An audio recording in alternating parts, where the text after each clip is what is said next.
Kryetari i Partisë Demokratike Sali Berisha mblodhi këtë të mërkur grupin parlamentar të PD-s. Në fjalën e tij, Berisha u ndal tek rritja e çmimeve. Ai u shpreh se problemi më i madh që ekonomia ka sot janë oligopolet.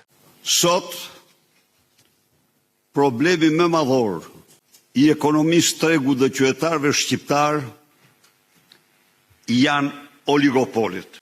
Gjatë këtyre javëve, me të drejtë, jemi ndalur tek oligopoli i hidrokarburëve, i naftës. Por, në tregun shqiptar, nuk është ky i vetmi oligopol. Oligopol në tregun shqiptar është dhe kafshata.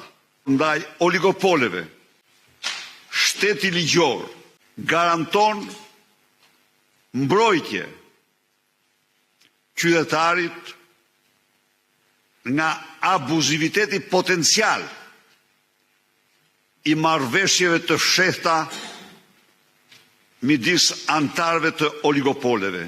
Më tej, kryedemokrati u shpreh se PD do të marrë një luftë frontale ndaj oligopoleve për të mbrojtur qytetarët. Sipas tij, ligjet janë të mira, por kemi çmimet më të larta se Bashkimi Evropian. Është në detyrimin tonë të përgatisim kuadrin më të mirë, alternativen më të mirë,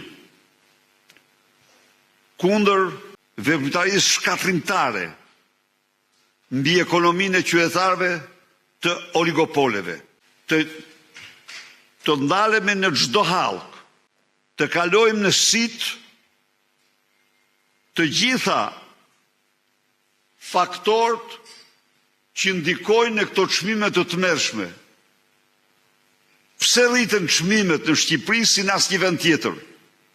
Pse Shqipëria me fuqinë blerëse më të ulët në rajon ka çmime më të larta se mesatarja e Bashkimit Evropian? Është në detyrimin madhor